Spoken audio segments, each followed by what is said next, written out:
G'day everyone, this is Shirin Nyala, and today we will be talking about one of the most important things in the Philippine history.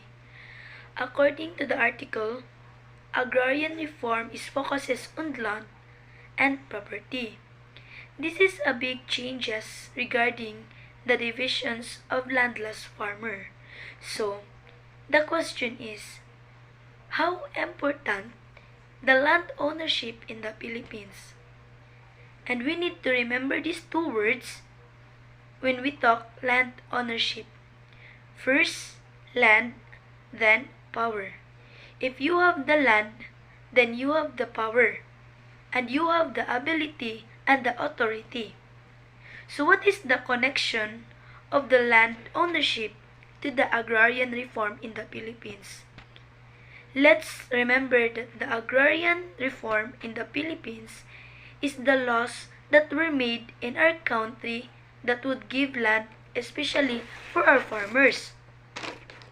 Since farmers are one of the essential workers of our country because the food we eat comes from them. And land ownership is the part of the issues regarding the state of agriculture in the Philippines. Why? Because land ownership for the farmers is very important. But the issue of land reform in the Philippines, why don't farmers want to be given land? Because agrarian reform in the Philippines is something to do about the politics and economy. The agrarian reform is that the farmers is aiming to have a better life and more opportunities for them. In pre-colonial times, land was commonly owned by the community known as barangay. This is a small unit of government consisting of 30 to 100 families administered by the chefs. Everyone in the barangay, regardless of status, had access on the land and mutually shares resources and the fruits of their labor. They believe in practice and the concept of stewardship, where relationship between man and nature is important. Land cultivation in pre-colonial times, land cultivation was done commonly by kaingin system or the slash and burn method wherein land was cleared by burning the bushes before planting the crops, or either land was plowed and harrowed before planting. In economic system during pre-colonial times, food production was intended for family consumption only.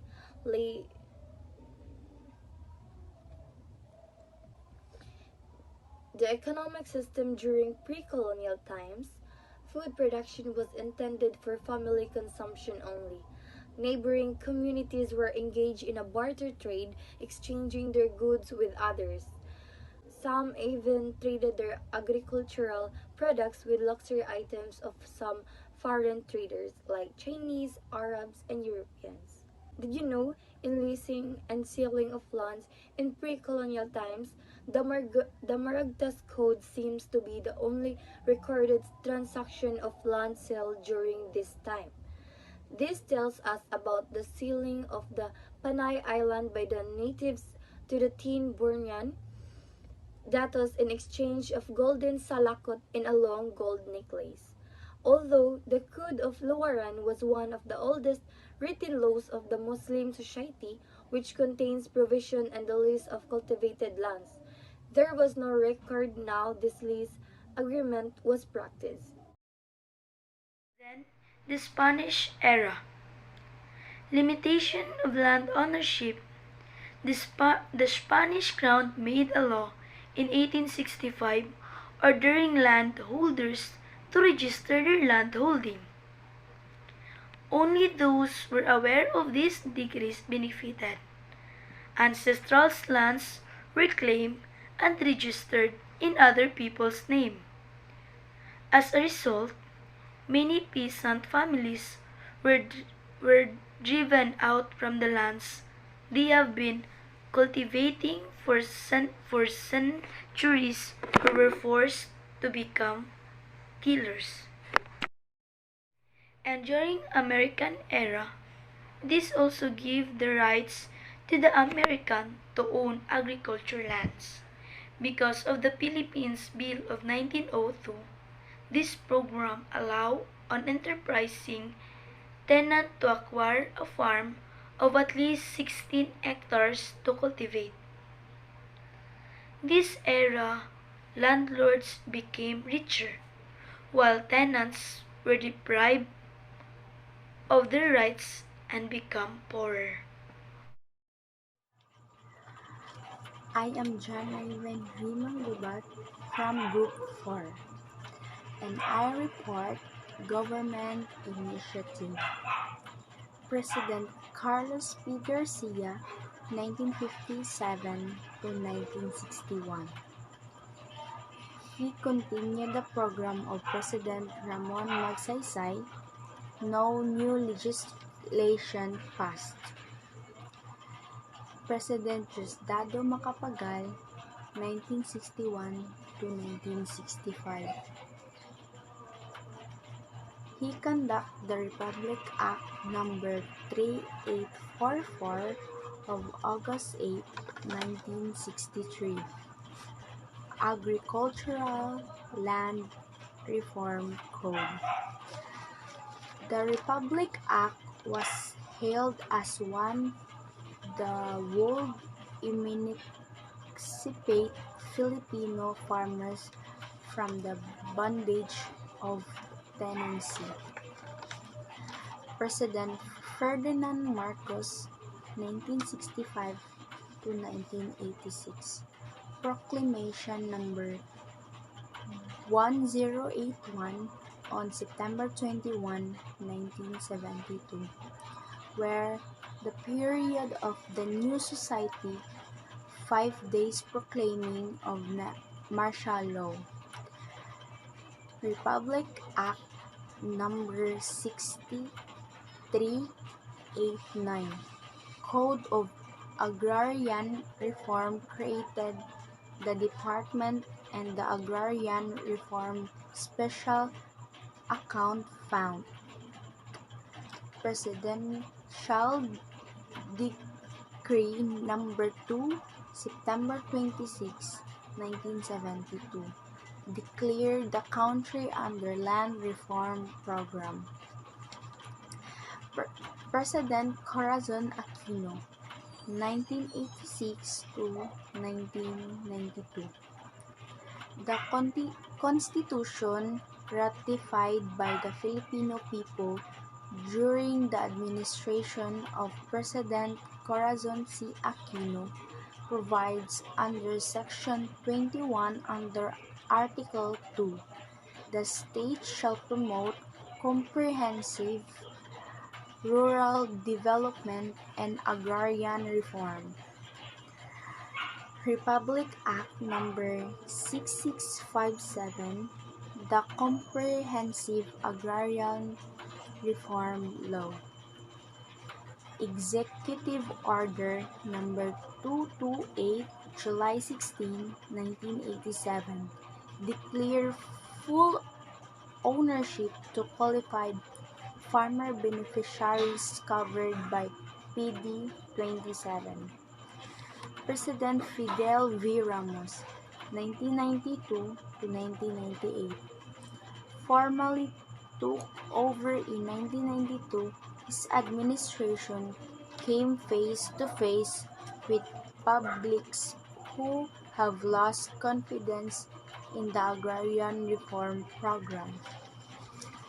Republic Act Number 8435, 1997, Agriculture and Fisheries Modernization Act, AFMA, plugged the legal loopholes in land use conversion. Republic Act 8532, 1998, Agrarian Reform Fund Bill, provide an additional 50 billion for CARP and extended implementation for another 10 years. President Benigno Aquino III, 2010 to 2016.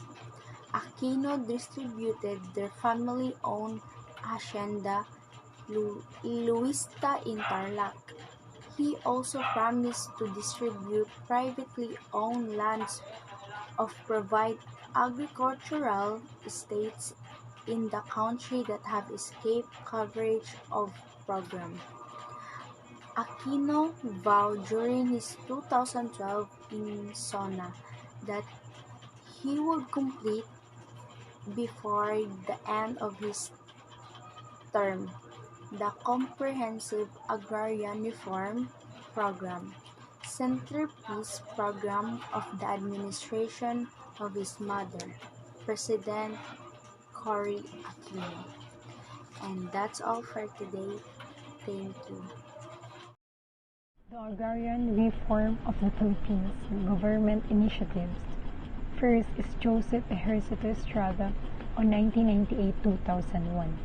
The program of Estrada was the administration widened the coverage of Comprehensive Agrarian Reform Program, which is CARP, to the landless peasant in the countryside.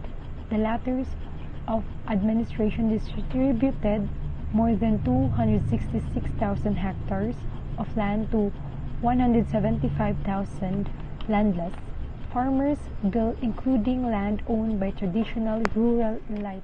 Manuel Quezon, 1935 Constitution and Quezon Plans established. First is the Rice Share Tenancy Act 1936, 50-50% tenant-landlord relationship. When there is regulation between sharing the finances, the landlord is the one who uses the land that should plant and cultivate the tenants, while the tenant is the one who plow and to work hard to develop the land on the landlord. In other words, the sharing of two is fair. Second, regulation of 10% interest. Third, no dismissal of landlords. And fourth, contract is for 1 year. Lado Macapagal Arroyo policies on land reforms. First is Agricultural Land Reform Code. The distribution of private lands to farmers, which is the farmers has no land, on easy to term of payments, to be able to pay them in installments. Second is retention limit of 75 hectares. And third is exemption rule of big companies transfer to landlordism. Quirino, 1948 to 1953. The program of Quirino of Agrarian Reform is through Executive Order Number 355, the Land Settlement Development Corporation, or LASIDICO, was established to accelerate and expand the peasant resettlement program of the government. However, due to limited post-war resources of the program was not successful.